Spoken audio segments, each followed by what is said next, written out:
খুশির ঈদ আসছে। ইসলাম ধর্মাবলম্বী মানুষের কাছে এটি একটি বড় উৎসব। সবাই খুশিতে ঈদ উদযাপন করুন, সাবধানে থাকুন, সুস্থ থাকুন এবং আইন মেনে এই ঈদ পালন করুন, যেন আপনার আনন্দ কোনো দুঃখের কারণ না হয়ে ওঠে। বিশেষ করে বাচ্চাদের বাইক দেবেন না এবং সেই দিন বাইক নিয়ে একটু সাবধানেই চলাচল করুন, কারণ ওই দিন আমরা দেখেছি এর আগেও বিগত দিনে বহু ধরনের দুর্ঘটনা ঘটে।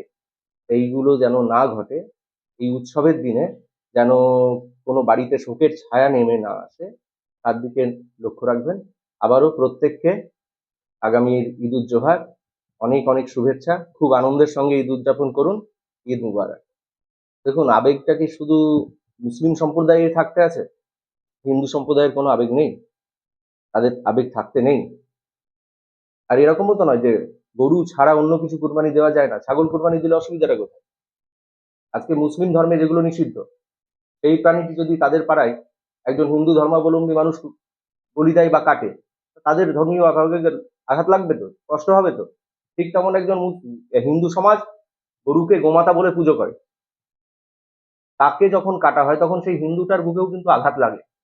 তাই ভাবাবেগের মর্যাদা যদি দিতে হয়, সম্প্রীতির বার্তা যদি দিতে হয়, তাহলে দুপক্ষ থেকে দিন, আইনের ঊর্ধ্বে কেউ নয়। আর এই আইনটি আমরা নতুন করে বলবৎ করি। এই আইনটি 1950 সালের একটি আইন। বিগত সরকার যারা চালিয়েছে বিগত দিনে, সেই দলগুলির ব্যর্থতা, যে আইনটি তারা প্রণয়নও করেনি বা আইনটি নিয়ে ক্লিয়ার কোনো নোটিফিকেশন জারি করেনি। আর এটাই সঙ্গে কুরবানির কোনো মানে সম্পর্ক নেই। এটি ওই স্লটারিং কেন্দ্রীয় একটি আইন। ওর উপর এবার নিষেধাজ্ঞা যেগুলো আছে তার বিরুদ্ধে তো আমি যেতে পারি না। আইন মেনে করুক। এবং যেহেতু মানে আমাদের মুর্শিদাবাদে সেদিন বলছিলেন সবাই যে একটিও কসাইখানা নেই সরকারি সত্যি, তাহলে সেটা না করাই ভালো, হবে না, ছাগল করুন, অসুবিধা কি আছে? এইগুলো যারা বলছে, এইগুলো গুজবগুলো ছড়াচ্ছে বা এই ধরনের আলোচনা করছে, তাদের কাছে জেনে নেওয়াই ভালো। আমাদের কাছে এরকম এখনো পর্যন্ত কোনো তথ্য আমি জানি না। আর দ্বিতীয়ত হচ্ছে, গুজব কারা ছড়িয়েছে আজ পর্যন্ত? এর আগে এই তৃণমূল কংগ্রেস, মমতা বন্দ্যোপাধ্যায় তার দলের লোকজন কি বললো? এনআরসি হবে, সবাইকে তাড়িয়ে দেবে, এসআইআর হবে, মুসলমানদের তাড়িয়ে দেবে।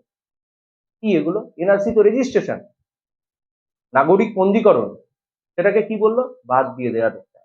এই মিথ্যে অপপ্রচার যারা করে তাদেরকে আমরা সবাই চিনি, সাধারণ জনগণও জানে।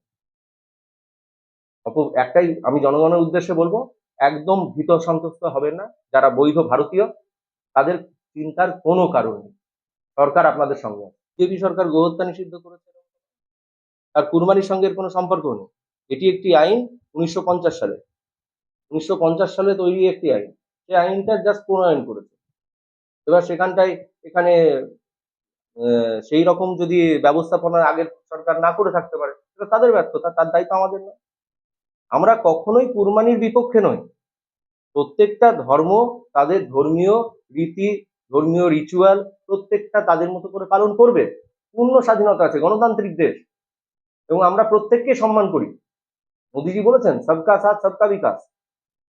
তা সেখানটায় এই ধর্মীয় উত্তেজনার যে কথাগুলো বলছেন বা এই যে সমস্যা, এগুলো সাধারণ কিছু মৌলবাদী চিন্তাধারা মানুষকে বিভ্রান্ত করছে। আর ধর্মীয় আবেগ বা ভাবাবেগ, আমি আগেও বলেছি, ধর্মীয় ভাবাবেগ সমস্ত সম্প্রদায়ের মানুষেরই থাকে। সম্প্রীতি বজায় রাখতে গেলে প্রত্যেকটা মানুষকে, প্রত্যেকটি সম্প্রদায়কেই এক কদম এগিয়ে আসতে হয়, যেন আমার কোনো এমন কাজ অন্য ধর্মের মানুষের বুকে আঘাত না আনে, তার ভাবাবেগে যেন আঘাত না আনে। আজকে শুধু গরু কেন, অন্যান্য কিছু কি মানে কুরবানি দেওয়া যায় না? কোরআন বা হাদিসে এসব এরকম ভাবে উল্লেখ তো নেই যে শুধু গরুই কুরবানি করতে হবে। তাহলে যেটাই অন্য ধর্মের মানুষের সমস্যা হচ্ছে, তাহলে সেটা না করাই ভালো, অন্য কিছু করুন। তাতে সবার মধ্যে সৌভ্রাতৃত্ব বজায় থাকবে। আমরা একসঙ্গে বেড়ে উঠেছি, একসঙ্গে থাকি, তা বারবার এই গরু গরু গরু এটা করে আসছেন। আজকে এটার উল্টো হলে কি হবে? সেখানে তো ইসলাম ধর্মের মানুষের ভাবাবেগে আঘাত লাগবে। তার একটা আইন আছে, সরকার এসেছে, সরকার প্রত্যেকটা আইনের মর্যাদা দিয়েছে, বলবৎ করেছে, প্রণয়ন করেছে। আইন মেনে সবকিছু হবে। আর এটাই আমাদের সুনাগরিকদের পরিচয়, যে আমরা আইনটাকে পালন করি। গভর্নমেন্টের যে নির্দেশিকা, সোশ্যাল মিডিয়ার যে পোস্ট দেখছেন, আমরা দেখছি দুয়ের মধ্যে কোনো পার্থক্য দেখতে পাচ্ছেন? দেখুন, সোশ্যাল মিডিয়ায় তো গভর্নমেন্টের মানে কোনো সাইট নয়, অথরাইজ সাইট নয়। সোশ্যাল মিডিয়ায় যে যার মতো খুশি লিখে দিচ্ছে, আর তাতে গুজবটাই দেখছি এখন বেশি। আজকে এখানে প্রচুর লোক, এই যে বাংলাদেশ থেকে ভিডিও, আমাদের পশ্চিমবঙ্গে সরকার পরিবর্তন হয়েছে, বাংলাদেশে সমস্যা হচ্ছে।